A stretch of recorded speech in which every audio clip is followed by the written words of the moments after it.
Welcome to Afghan News with Mohsen Jamal. Afghanistan's intelligence service says it has handed Pakistani authorities evidence showing former Afghan President Burhan Rabbani's assassination was planned in Pakistan. Lutfullah Mashal, a spokesman for the Afghan intelligence service, says the plot originated in the town of Satellite near Quetta. Mashal told reporters on Saturday that investigators provided addresses, photos and maps to the Pakistani embassy in Kabul. Rabbani was trying to broker peace with the Taliban when he was killed by a suicide bomber.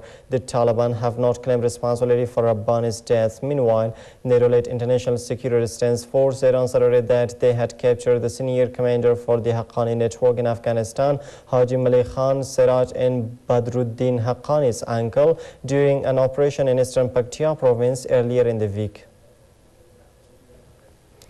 The Afghan President Hamid Karzai says his government will no longer try to hold talks with the Taliban in Afghanistan and will instead focus on dialogue with Pakistan and efforts to bring security to the country. Karzai added that the killing of the former President Burhan Rabbani by a suicide bomber purporting to be a Taliban peace emissary has convinced him who should be at the other side of the negotiating table. It has been the clearest statement since the killing of Rabbani that the Afghan government may abandon its attempts for dialogue with the Taliban. Rabbani, chairman of the High Peace Council, was assassinated by a Taliban suicide bomber at his home on September 20th.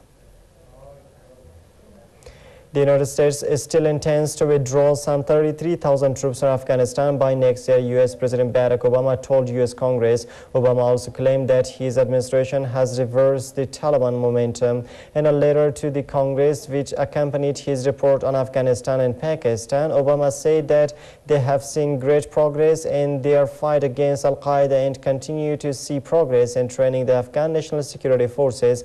In his letter, which was released by the White House, Obama added that the process will allow the United States in the coming year to fully recover the 33,000 U.S. troops surge he announced at West Point in December 2009. The letter further said, although huge challenges remain, the United States continues to implement their strategy and do not believe further modifications or adjustments to the matrix, resources or authorities are required at this time. Afghan officials met diplomats on Friday from Pakistan, Iran, India and other key powers involved in the region to discuss ways forward for the war-battered nation, an official said. Afghan Deputy Foreign Minister Jawed Lodin told reporters that cooperation between neighboring countries was necessary to find a solution to the conflict. The one-day Oslo meeting facilitated by Norway and Turkey included diplomats from the United States and other permanent members of the UN Security Council, with 14 regional countries also attending. The parties will meet again in the Afghan capital Kabul in 2 weeks' time. Lodin said the aim of the Oslo and Kabul meetings was to agree on regional cooperation, including how to tackle terrorism, extremism and narcotics in the region before a November 2nd conference in Istanbul, Turkey, where regional security and the transition in Afghanistan will be discussed. The United States has sent a senior diplomat to secure Pakistan's support against the Haqqani insurgent network and to persuade Afghanistan to continue three-way talks with the United States and Pakistan on counter-terrorism and economic development. Mark Grossman, U.S. Special Envoy to Afghanistan and Pakistan, left Friday for meetings in Kabul and Islamabad. The United States State Department spokeswoman Victoria Nuland said Grossman would also visit neighboring countries and would speak with Pakistan about how to tackle the Haqqani network. Nuland also Afghan talks, saying that Grossman would speak to both parties about the value of continuing the discussions. There can be no solution to the conflict in Afghanistan without Pakistan, the top U.S. military officer Admiral Mike Mullen said Friday as he stepped down from his post at a ceremony to hand over to the incoming chairman of the Joint Chiefs of Staff, General Martin Dempsey. Mullen added that he urged Marty to remember the importance of Pakistan and do a better job. Last week, Mullen accused Pakistan of exporting violence to Afghanistan through proxies and charged that the Haqqani network, an Al-Qaeda-linked group, was a veritable naval arm of Pakistan intelligence. His comments triggered new tensions with Washington's uneasy ally Islamabad, with Pakistani leaders closing ranks against U.S. pressure for action against the Haqqanis and refusing to be pressured into doing more in the war on terror. Moran also told Dempsey at the ceremony at Fort Myers in Virginia that his biggest challenge is going to be Afghanistan, where more than 100,000 American troops are due to hand over responsibility for security to Afghan forces by the end of 2014.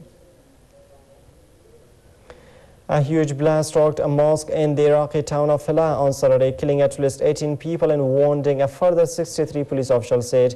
The officials said that the blast occurred near a mosque where relatives gathered for a funeral. Violence in Iraq has eased since sectarian strife took the country to the brink of civil war a few years after the 2003 U.S. invasion, but Sunni Islamists tied to Al-Qaeda and Shiite militias still attack almost daily as American troops prepare to leave at year-end. Hela, 100 kilometers south of Baghdad, is a mainly Shiite city on a route used by pilgrims visiting Shiite holy sites to the south.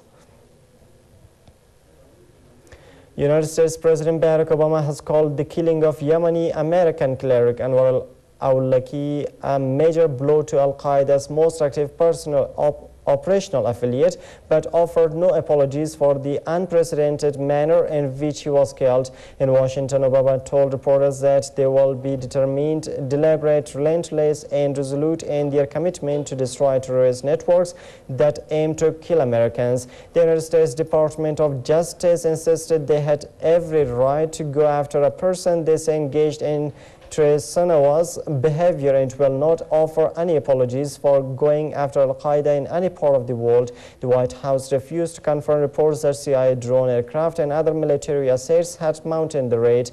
The 40-year-old al-Awlaki was killed in Yemen's Al-Jawf province along with another U.S. citizen, Samir Khan, the co-editor of Al-Qaeda's Inspire magazine, and Ibrahim al-Asiri, the organization's top bomb maker.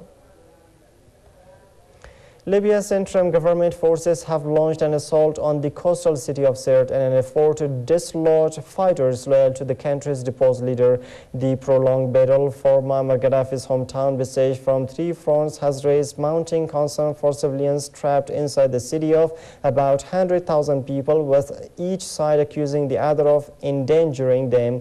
Cars drove out of Sirte from the early hours of Friday, while shelling and tank fire continued from both sides on the eastern and western fronts. More than a month after NTC fighters captured Tripoli, Gaddafi remains on the run, trying to rally resistance to those who ended his 40-year rule. Aid agencies meanwhile said this week that a humanitarian disaster loomed in Sirte amid rising casualties and shrinking supplies of water, electricity and food.